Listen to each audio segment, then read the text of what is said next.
Okay, Eusia, a year latest update on Ken Oforiatta ne extradition. CCR, a year USA District Court, or more aptly Ken Oforiatta before a year the court.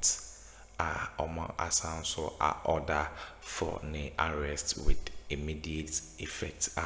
Ken Oforiatta ekwakopi mu ewo USA District Court and enye ne frɛ a ɔmo anaasɛ nye ne order ɔmo a order sɛ ɔmo arrest ne sisi ano Ken Oforiatta ɔfile an appeal bi ɛwɔ ɛyɛ USA District Court abusua saa appeal no USA District Court no ɔmo kyerɛ Ken Oforiatta ɛni ho kwan sɛ ɔbɛyɛ saa appeal no na kyerɛ ono waba be take decision bi ɛde ama ɔmo enti no abusua ɛyɛ USA District Court no kyerɛ Ken Oforiatta ne appeal or appeal na ɔde ateki ɛyɛ some decision bi ɛde ama court na abusua court ne sɛ ɔmo nte ase ne nte ase kyerɛ enti no ɔmo appeal Ken Oforiatta before the court and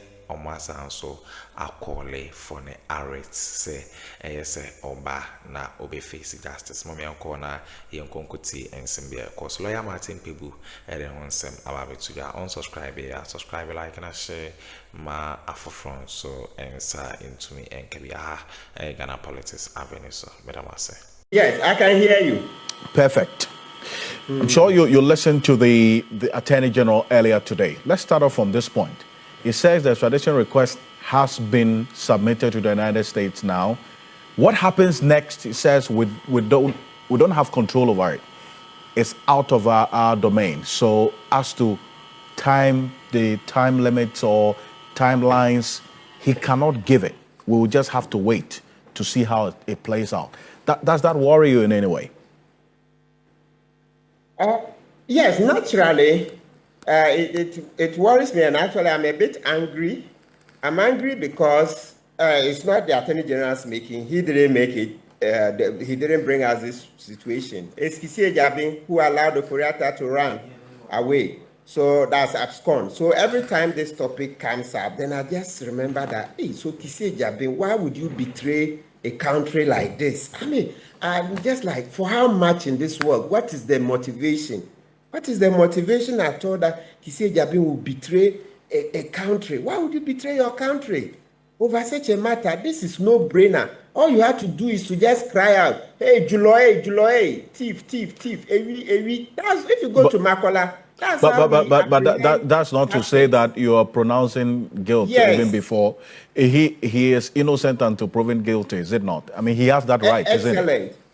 Excellent. But what happens is that when you go to Makola, there's no time to say a person is innocent until proven guilty before you start saying Juloe. No. Effective communication. You go straight to the point because you are saying they should arrest. The Juloe means arrest the person. I see. Is it Amole or something? No, so I'm sorry you're trying to say arrest. Now, Mr. Okansi, you can check out the extradition treaty.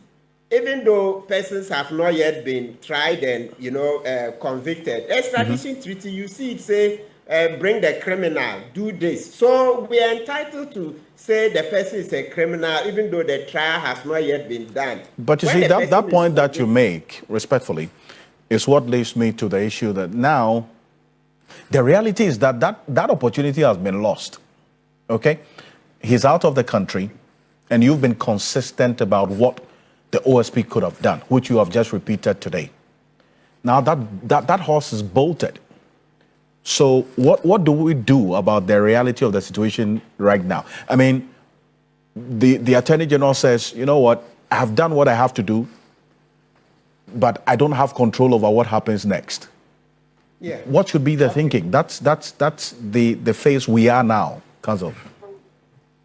Okay. Yes, so as the Attorney General pointed out, under U.S. law, the Secretary of State, that's the equivalent of the Home Department when it's the UK, they have an input, but the Justice Department will lead it. So what will happen is that now that the request has been made, Oforiatta will be arrested and then placed before the court. And that is where his experienced top-notch lawyers will begin to fight that he shouldn't be brought here. And when the district court is done, that's the end. Technically speaking, he cannot appeal the decision of the district court. Technically, what he can do is to ask for a writ of habeas corpus, blah, blah, blah. Okay? Now, the thing we should be watching is that even when the district court has given the order that at the end of it, of course, we know it may not take less than 6 months as they fight back and forth, bring evidence and all that. It may take years. But the point is that when they are even done, there's a second big hurdle, which is that the court's decision that extradite O.Atta is not the final thing. The final decision lies with the Secretary of State, not the Attorney General. In the US, it is the Secretary of State who will finally say, okay, I'm surrendering the fugitive. The Secretary of State can look at political ramifications in Ghana, so many things, humanitarian grounds, maybe if they say our system is not good, the justice system looks poor, etc., and say O.Atta is not coming. So in terms of what we should be doing, one of the things I mentioned earlier some weeks ago is that we'll mobilize Ghanaians for us to do a demonstration and present a petition to the U.S. Ambassador to present to the Secretary of State in the U.S. that we are aware that extradition is basically a political process. It's not too legal. As for the judge certifying, it's not the be it and end all. Okay? Yes, it's not the end of it. All right? The be all and then the end all kind of thing. Right. It is the Secretary of State, after a judge has given the decision, who will decide whether O.Atta will come or not. And it's a political decision. He has many factors to look at.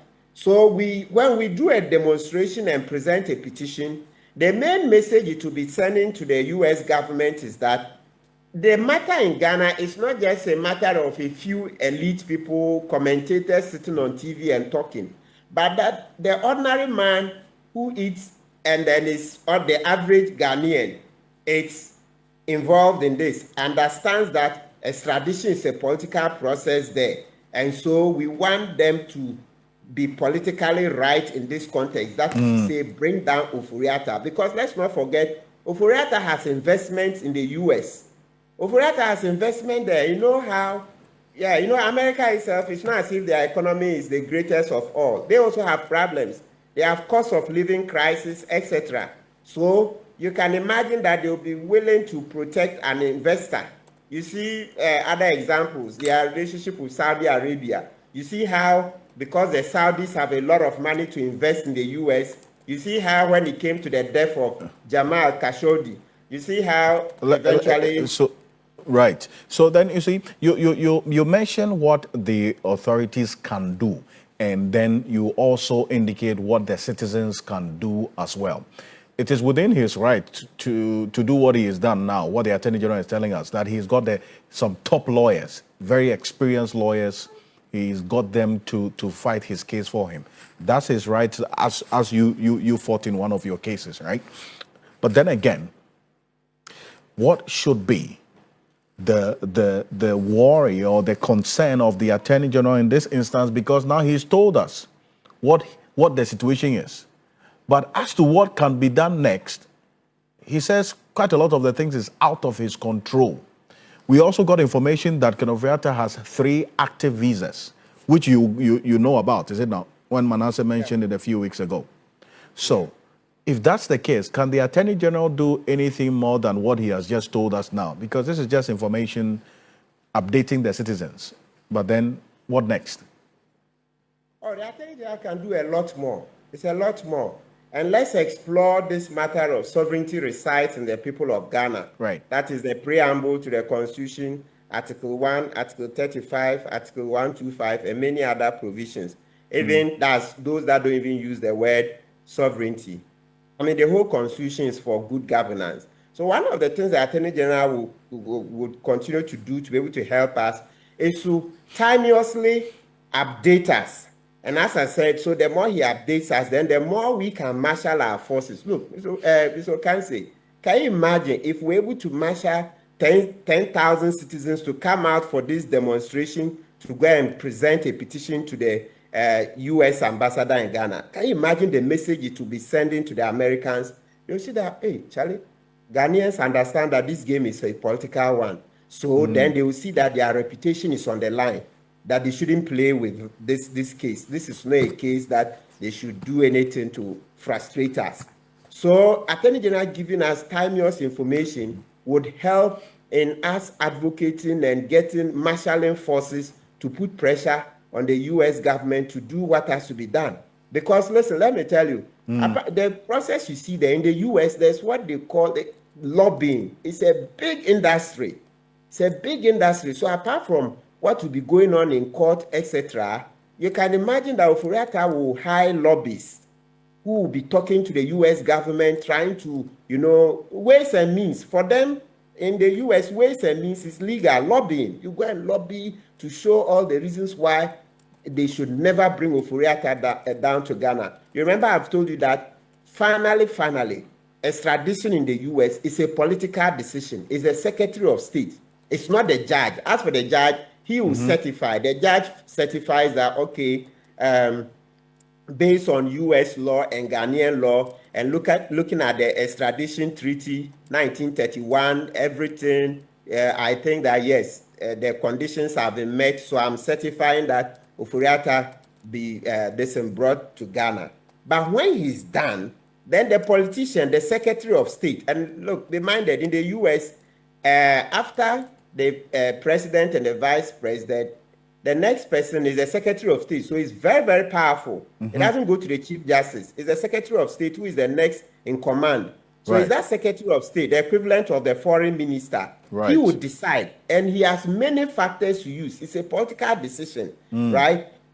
So that is how come we too must be politically savvy. Some part of it, we have to do diplomacy. You see the Abutrika, and I'm happy that a lot of ordinary Ghanaians, the netizens, the citizens on the social media, they are beginning to ask questions that, why are we sending Abutrika when the U.S. hasn't brought down O.Atta? So it will come to a time we will also demonstrate the Attorney General was against... asked that question, and he indicated that it's not that easy because these are matters that are legal. And so that kind of condition of an exchange has to be part of the conversation right from the onset. Yes. So when we push, so I'm happy, as I said, I'm happy about those citizens who started raising it that Abutrika should not be taken there until the U.S. government is giving us assurances that they also bring down O.Atta. The Attorney General, he has to, naturally, he's a politician, so he has to more or less, he has to be careful, all right? What I can say, the Attorney General cannot say. So I can be blunt because I'm trying to rally citizens that we should understand that this game, if we don't stand up for ourselves, the U.S. government will not take us serious. So when we stand up, that's what I'm saying. Can you imagine if 10,000 citizens turn out for the demonstration? The message, because the diplomatic circles, they also do spying. Okay, so there are spies in Ghana. There are people in Ghana who spy for the U.S. government. I see. Right? So when they say that, hey, Charlie, the country is hot too, the citizens have understood that this thing is basically a political thing. So it's within your means to bring O.Atta down. If you don't, you lose goodwill. And the U.S. Enjoys a lot of goodwill in Ghana, etc. So if you don't bring down this man, you will lose a lot of goodwill in Ghana, etc. And it can lead to other ramifications. They will set up. But the moment we leave this things for a few so-called experts and elites and commentators, the fight is lost. So this fight is for Ghanaians. And the Attorney General can help us in this fight by constantly giving us information, updates, right? And we will win this fight. We are going to mobilize Ghanaians. Do you see that when I even mentioned that fact of doing a demonstration, I think about 2 weeks ago, you see Professor Peku Azan and a few others. I saw a headline somewhere that they've written an open letter to the U.S. Embassy, the ambassador. So that's the second step. So right now, we are rallying citizens to get up. We'll fix the date sometime in next year and have a demonstration. I see. Quiet one. I mean, like a peaceful one. Peaceful. It's not violent. It's to bring the message, boots on the ground. So it's when you appear and you are counted then you understand it more than a few so-called experts sitting on TV and talking. Okay, well, we'll see how the coming days play out on this. But I thank you very much, Skill Miners Association, that have their own task force as well, you know, working to clamp down on illegal mining. What has to be done in a minute? Yes, Alfred, I think what I can say so far, what we are saying is that there seems to be a lot of confusion in the system now. Government says that NIMOS is supposed to be the only institution that should be on the ground to be dealing with galamsey. We don't see why that should mean that the police should sit idle at certain ducks, watch galamsey to happen, and they don't take action. We've heard also about the small scale, yes, like you said, the Concerned Small Scale Miners Association. We've also heard about some military men being trained and all of that. I think government needs to ensure that there's coordination. So far, we said NIMOS should be doing this work, but they're not even resourced to do it. So there's really a lot of confusion. There's very little resources for even NIMOS to do their work until we really empower them and we get every law enforcement. Galamsey. There's too much happening and too many absence. There's absence of police enforcement on the ground, allowing a lot of impunity to happen, and that is not good for the fight against galamsey. And it's, for me, very sad to say that we are not seeing really the impact of NIMOS as it was all planned to be.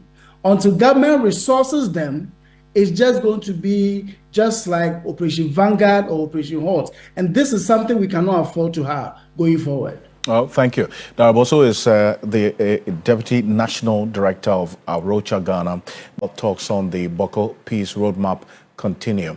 Well, what we're showing you right now is an attack earlier today. Some disturbances that led to these houses being torched by some persons in Nalerigu specifically. The Inspector General of Police, as a result of this, has deployed reinforcement teams and armored vehicles to Nalerigu and surrounding communities in the northeast region. This follows the setting ablaze of 2 houses by some youth in the regional capital and threats to burn more homes and attacks on residents.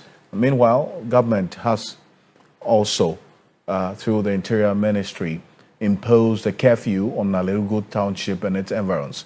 This is what the police put out earlier today. The IGP deployed reinforcement teams and armored vehicles to Nalerigu and its environs in the northeast region following the setting ablaze of the 2 houses by some youth in the regional capital. It goes on, and security analyst Richard Kumado has been watching this situation quite closely and how it's playing out. Mr. Kumado, thank you for joining us on Ghana Tonight. It's a fluid and slippery and sensitive situation, is it not? Because of what happened 3 days ago. The hope was that this Akuffo-led mediation recommendations in that report, and the government subsequently announcing the 1 billion cedis Boko redevelopment would all be some enticement for all other parties to hold on to the peace. But how troubling is this particular development today? Definitely troubling. I think if you look at the incident from security risk assessment and vulnerability management point of view, after thought of what has happened in terms of the mediation report and the rejection from one of the parties, it's a predictive element that we slightly overlook. To that extent, we commend the IGP and its team for the swift response they put out there to meet the kind of threat we are talking about. And that is to say that if we monitor the situations slowly and carefully, when we were imposing the curfew on Boko, we should have extended it to larger places such as the place where this incident happened. Going forward, it's my hope and prayer that the law enforcement officers on the ground, particularly the police, will close down all the loopholes and ensure that security assurances are provided at all times, particularly when we are heading towards Christmas. And now the curfew has been imposed. There's been deployment of personnel and armored vehicles on the ground as well, as per the statement from the Ghana Police Service today. Okay, I was here. We need and smart a course or political highway so unsubscribe here. Subscribe, like, and share my Afro so answer into me and kebi. A lawyer Martin people and I saying all my hot details on a Ken O.Atta ne extradition. Tebusia is to say Ken O.Atta a baby P more Ghana Hano. USA District Court on Mordecai and Nefa and Bremwoho after say Attorney General a file process are on Monsa it to me a kind Madam say.